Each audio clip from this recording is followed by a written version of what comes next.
Telespectadores do programa Mundo Animal, é um grande prazer começar mais uma edição do nosso programa aqui pela TV Mundi, no www.tvmundi.com.br. Dúvidas, críticas, sugestões? Mande um e-mail para a gente, mundi.mundianimal@tvmundi.com.br. Hoje o assunto é muito interessante. Cuidar de si para cuidar do outro.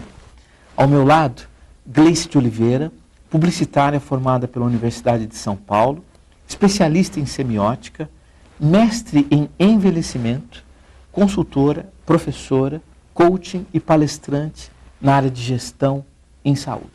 Olá, Gleice, como vai? Oi, tudo bem? Gleice, cuidar de si para cuidar do outro. Exato. Como é que o médico pode cuidar do paciente se ele não se cuida? Como o veterinário pode cuidar de um animal se ele também não se cuida? É uma questão delicada, porque assim, a gente acredita que basta estudar, sair da universidade, continuar estudando, fazer sua pós, né? O médico, veterinário, investe muito em conhecimento, em atualização, e aí a gente vai fazer um estudo, o meu estudo de mestrado foi como esses profissionais estão se preparando para envelhecer, e descobre que estão trabalhando quase 12 horas por dia, né? Que estão com alto nível de insatisfação pessoal, que não tem tempo para nada. E aí a gente vê um profissional que não está bem consigo mesmo, que não está bem fisicamente, altos níveis de depressão que a gente tem na área, com certeza, né? De estresse altíssimo, até riscos cardíacos são bem altos nesses profissionais, trabalhando assim um montão de horas por dia. Imagina como é que vai conseguir ter cabeça para atender. Então, a gente acaba entrando num automático, e aí não ouve o que o paciente vem dizer, acaba achando que tudo é igual, né, que já sabe o que vai acontecer, que tem que agilizar aquela consulta, e a gente acaba não tendo mais nem ouvido, nem paciência para explicar, para entender o motivo que está gerando aquilo, que está por trás daquele efeito, né, de procurar uma causa, fica tudo muito automatizado. Entendi. Que loucura, né? Na verdade, a gente só pode atender esse paciente bem, no caso do veterinário, o cliente e também o paciente, porque o dono do cachorro é o cliente e o cachorro é o paciente, se a gente estiver bem. Ou seja, a gente investe tanto em conhecimento, no entanto, acaba fazendo um trabalho de uma qualidade inferior por conta da gente não estar bem. Exatamente. E não é proposital. Eu tenho certeza que todo veterinário quer atender muito bem o seu cliente, o seu paciente, não tenho a mínima dúvida disso. Mas como qualquer trabalhador, quando você não está bem, seu rendimento cai. Sua paciência, seu entusiasmo, sua vontade de fazer aquilo acaba diminuindo, né? Mas isso tem motivo para acontecer, não é à toa. Antes, o profissional, ele era mais valorizado, ele era melhor recompensado. Hoje ele tem que trabalhar muito para conseguir o rendimento que ele precisa para o seu sustento, para manter o seu padrão de vida. Quando a gente pensa então em aposentadoria, dá desespero, né? Porque esse profissional ele depende do dia dele. Se ele resolver tirar férias, como todo mundo tira, chegou meus 30 dias de férias, além dele não ganhar, ele continua pagando, porque o consultório dele está aberto, né? Ele tem funcionário. Então, assim, ele realmente vive dependente ali do atendimento dele. Antes, o cliente ele era fiel ao profissional, era o médico da família, era o veterinário da região, do bairro. Hoje não, hoje muda-se. Né? Antes tinha um veterinário para atender o bairro, hoje você tem um a cada esquina, às vezes na mesma esquina tem dois. Então o mercado mudou, a situação que o profissional está inserida mudou. Antes fazer uma especialização, o profissional que era especialista, era um profissional especial. Hoje o profissional tem 3, 4, 5 especialização, tem mestrado, tem doutorado e continua ganhando a mesma coisa que o outro que acabou de sair da universidade. Então o mercado realmente está muito complicado. É o que faz o profissional ter que se virar tanto aí para conseguir manter o rendimento dele. Gleice, com relação aos veterinários específicos, que é um dos focos do teu trabalho, você atende todos os profissionais da área de saúde, inclusive os veterinários. Quais são os principais problemas que você vê que esse profissional enfrenta no dia a dia profissional dele? Eu acho que o primeiro problema é a autoestima. Quando eu dou uma palestra falando como está o mercado, chega no final da palestra, o profissional chega em mim e fala assim, que bom eu ouvir isso, eu sei que não sou só eu. Então, o profissional acha que essa vivência que ele está passando, de dificuldade de ter paciente, de não ganhar tão bem, dessa correria, é porque ele não é capaz, é porque ele não é um bom profissional. Então, começa por aí. Quando a pessoa, né, sente esse problema na pele, ela começa a ficar desesperada, porque ela foi preparada na universidade para ser um ótimo veterinário. Ela não foi preparada para ser um dono de clínica. Então, ele é um ótimo veterinário, só que ele não sabe contratar, não sabe treinar, não sabe cobrar, não sabe como trazer cliente novo, não sabe fidelizar, mas ele sabe atender muito bem o animalzinho. E acho que esse é o maior problema. Ele é trabalhado para ser um veterinário, só que, na verdade, ele é um empresário. É um microempresário, mas ele tem um negócio próprio dele. Né? Quando não tem um negócio, às vezes ele tem uma carreira de trabalhar em vários outros negócios, mas a maioria tem o seu próprio negócio. Então, a dificuldade de administrar esse negócio, de saber quanto cobrar, né, de saber gerir, vocês têm que saber gerir um estoque, trabalham com medicamentos, com produtos, tem que saber manter um profissional, contrata uma secretária, treina, tem que saber montar um processo de atendimento. Então, são várias coisas que necessitam de conhecimento em gestão. E é aí que o profissional se perde e acaba se desmotivando, porque ele diz, não vou para frente. O outro que não é tão bom tem mais paciente que eu, né? Normalmente esse outro que não é tão bom, ele se divulga muito melhor.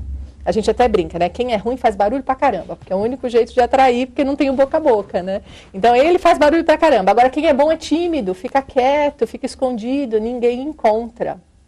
Eu brinco que tem uma frase assim, hoje se você não está no Google, você não existe. E a maioria não está. Né? A maioria não tem um site, a maioria não tem um blog, a maioria, se você procurar, você nunca vai encontrar esse profissional. E às vezes ele está do teu lado. Tem profissional que tem medo até de pôr uma placa na porta, né? Por causa da insegurança, da violência e tal. Mas não tem como ser encontrado. Hoje as pessoas procuram no Google. Eu vejo a placa, mas eu entro na internet para saber quem é o profissional, como é que é a clínica por dentro, o que eu vou encontrar, quanto custa. Então é importantíssimo aparecer. O que os clientes valorizam num profissional? Pode ser o veterinário, pode ser qualquer outro profissional da área de saúde. O que o cliente busca? A gente tem uma pesquisa, né, de como o cliente procura um profissional de saúde. Antes era pela indicação. Sem dúvida nenhuma, a indicação era o nível mais alto. Hoje, mesmo a indicação sendo importantíssima, fundamental, você me indica, eu passo na frente, ou eu olho na internet, porque ninguém mais entra num lugar sem saber o que vai encontrar lá dentro. Então, a aparência física do lugar, ela é muito importante. O doutor que está lá atendendo, que está dentro do seu consultório, ele pode ser expert, ele pode ser muito especialista em alguma área. Mas eu passo e a frente do consultório está pichada. Ele não tem nada a ver com isso. Aconteceu, o moleque passou e pichou à noite. Eu já olho e tenho aquela sensação, não é possível, um profissional bom não ia trabalhar num lugar desse. Né? Eu entro e o sofá está rasgadinho, a parede tem marquinha de infiltração. Tudo isso vai montando na cabeça do cliente pistas de quanto você é bom, de quanto pagar pelo seu serviço. Quando me perguntam assim, tem que ter TV na recepção? Eu falo, só se for uma de plasma, legal. Porque se for para ter uma TV antiga que você trouxe da tua casa, não tenha, porque isso vai depor contra, vai falar, esse profissional é desatualizado. A pessoa não vai pensar que a sua TV é desatualizada, ela vai pensar que você é desatualizado. Né? Então, são pistas que o cliente tem hoje para escolher aonde ele vai se tratar. Quando você não tem opção, é uma coisa. Agora, quando você tem opção, a aparência física, nossa, faz muita, muita diferença. E hoje o que não falta é opção. É opção. São muitas opções que você tem, então você vai baseado em outros critérios. Vamos supor que você diga assim para o cliente, olha, o seu animalzinho precisa fazer uma cirurgia eletiva, que não seja uma cirurgia de emergência, tá? Aí você pega e coloca lá no seu receituário ou atrás do seu cartãozinho. A cirurgia fica, sei lá, R$ 1.500. Anota lá, põe o nome da cirurgia e dá para o cliente. Aí a dona do animalzinho chega em casa e fala para o marido, olha, levei a minha animalzinha lá no veterinário e ela tem que fazer uma cirurgia e custa R$ 1.500. A primeira coisa que o marido vai falar é, você já foi em outro lugar ver? Você tem certeza que é tudo isso? Não, com esse preço dá para a gente viajar para não sei aonde, dá para comprar TV, dá para comprar o celular. Porque o concorrente da saúde não é o outro veterinário, né? O concorrente da saúde é a agência de viagem, é a Casas Bahia, né? Todos os outros, tudo o que ele pode comprar com aquele valor. Aí essa pessoa vai ter que ir em outro veterinário, mesmo que ela te amou. Você gastou meia hora explicando para ela o que seria, o porquê que você faz aquilo tão bem, seus diferenciais, ela vai em outro. No outro que ela foi, ela sai de lá com uma pasta, com uma apresentação do que é a clínica, mostrando o centro cirúrgico, explicando os equipamentos que tem, com uma baita descrição de pré-operatório, de pós-operatório, e ela chega em casa, pode até ser mais caro que o seu. A pessoa que pegou o seu cartãozinho rabiscado atrás e o outro que pegou a pasta de um cara que nem especialização tem, vai escolher da pasta.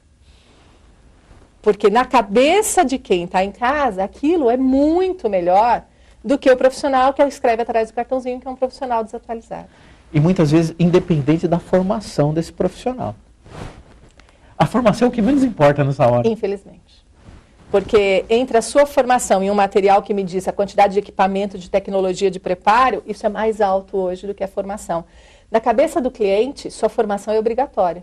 Entendi. Se você vai fazer uma cirurgia, você tem que ser bom nisso. Quando você vai no dentista, você não imagina que ele não seja bom para fazer a sua cirurgia. Né? Então, na cabeça do cliente... Esse é o mínimo. É o mínimo. Perfeito. Pessoal, assunto interessantíssimo. Nós vamos conversar novamente no segundo bloco com a Gleice. Inclusive, já adianto a primeira pergunta, ela é especialista em semiótica. Eu gostaria que você explicasse para a gente o que é essa ciência e como ela pode atuar no nosso dia a dia, tá bom? Nós vamos no intervalo para o intervalo comercial e voltamos já já.